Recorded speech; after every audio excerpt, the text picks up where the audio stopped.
हम लोगों की लाइफ में वर्ड्स एक बहुत इम्पॉर्टेंट रोल प्ले करते हैं। हम जैसे शब्दों का चयन करते हैं उसी के अकॉर्डिंग हमारी फीलिंग्स, हमारे इमोशंस और हमारे बिहेवियर पे उसका रिफ्लेक्शन होता है। तो शब्दों का चयन हमें अपनी लाइफ में बहुत सोच समझ के करना चाहिए। इसको एक छोटी सी कहानी के माध्यम से समझने का प्रयास करेंगे।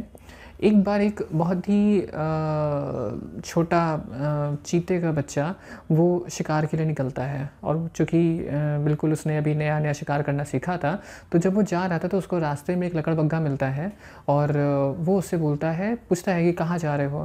तो वो बड़ी एक्साइटमेंट के साथ बोलता है कि आज मैं अपने पहले शिकार पे निकला हूँ।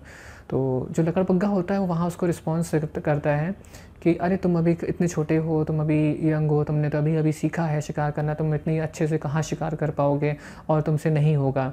और जैसे ही वो ये बात बोलता है, वैसे ही जो चीते का जो बॉडी लैंग्वेज होता है, उसका जो इमोशंस होते हैं वो डल हो जाते हैं, वो अंडर कॉन्फिडेंट हो जाता है और वो जब शिकार के लिए जाता है, पूरा दिन उसको स्ट्रगल करना पड़ता है और कहीं उसको कोई शिकार नहीं मिलता और वो इस निराशा के साथ में वापस लौट आता है कि इसका मतलब है कि जो लकड़बग्घे ने कहा था वो बिल्कुल सही था, मेरे में कोई कमी है या अभी मैं पूरी तरीके से तैयार नहीं हूँ और मैं शिकार नहीं कर पाऊँगा।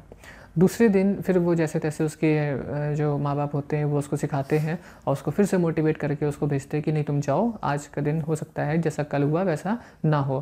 तो जब वो जा रहा होता है तो रास्ते में उसको एक बंदर मिलता है और बंदर जब उसे मिलता है तो वो भी उससे पूछता है कि कहाँ जा रहे हो? तो वो बताता है कि मैं आज शिकार करने के लिए निकल रहा हूँ और मुझे आज पहला अपना शिकार करना है।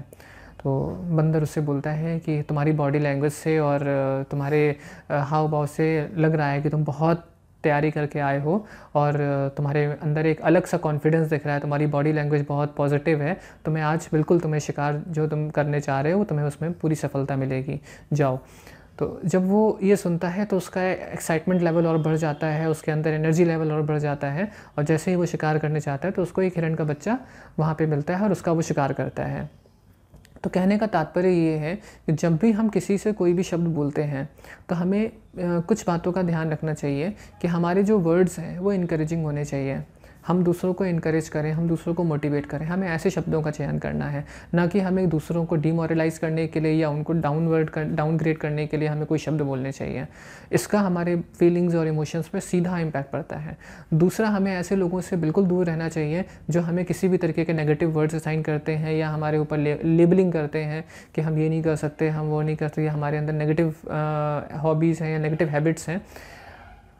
कमियाँ बताना अच्छी बात है, लेकिन कमियाँ बताने का तरीका भी हमारा अच्छा होना चाहिए, पॉजिटिव होना चाहिए। तो हम उसको एक अच्छे तरीके से कम्युनिकेट कर पाएँगे और अच्छे तरीके से सामने वाले में वो डेवलपमेंट ला पाएँगे जो हम चाहते हैं उसके अंदर देखना। तीसरा है सेल्फ टॉक। अगर कोई व्यक्ति हमें टकरा जाता है और वो हमसे इस चीज़ को बोलता है कि नहीं आपके अंदर ये कैपेबिलिटीज़ नहीं है, आप ये काम नहीं कर सकते हैं, तो हमें खुद से बात करनी चाहिए। खुद से हमें ये देखना चाहिए क्या वास्तविकता में जैसा व्यक्ति ने बोला है वैसा ही हमारे अंदर है या हम उससे अलग हैं। तो हमारी पर्सनैलिटी हमारे अकॉर्डिंग चलनी चाहिए। तो यही सेम चीज़ हमें बीइंग अ पेरेंट्स भी हमें ध्यान में रखनी चाहिए कि हम बच्चों को क्या चीज़ दे रहे हैं, बच्चों के साथ में हम किन शब्दों का रिफ्लेक्शन कर रहे हैं, क्योंकि वही जो हम शब्द बच्चों को देंगे, अगर हमारे वर्ड्स मोटिवेटिंग होंगे, अगर हमारे वर्ड्स बच्चों को इनकरेज करने वाले होंगे, तो हमारे बच्चे आगे अच्छा परफॉर्म करेंगे। तो पेरेंटिंग में भी हमें इन चीज़ों का ध्यान रखना। कंपैरिज़न पेरेंट्स जल्दी करते हैं, तो कंपैरिज़न जब हम करते हैं तो हम कहीं ना कहीं अपने बच्चे की स्किल्स को, अपने बच्चे की कैपेबिलिटीज़ को डाउनग्रेड कर देते हैं, उनको हम डल फील कराते हैं, अंडर कॉन्फिडेंट फील कराने लगते हैं। मार्क्स कम आए तो हम उनको अंडर कॉन्फिडेंट फील कराने लगते हैं। नहीं, हमें उनके अंदर जो चीज़ें हैं उसके लिए उनको इनकरेज करना है और नई चीज़ों को डेवलप करने के लिए उनके अंदर एक कोपिंग मैकेनिज़्म, एक फाइटिंग मैकेनिज़्म बिल्डअप करना है, जिससे कि अपने आप को वो इम्प्रूव कर सके। वो इम्प्रूवमेंट का हमें उनको एक स्पेस देना है।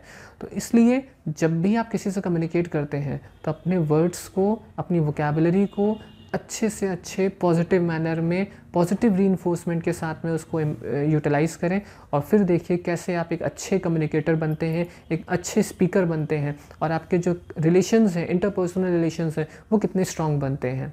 Thank you.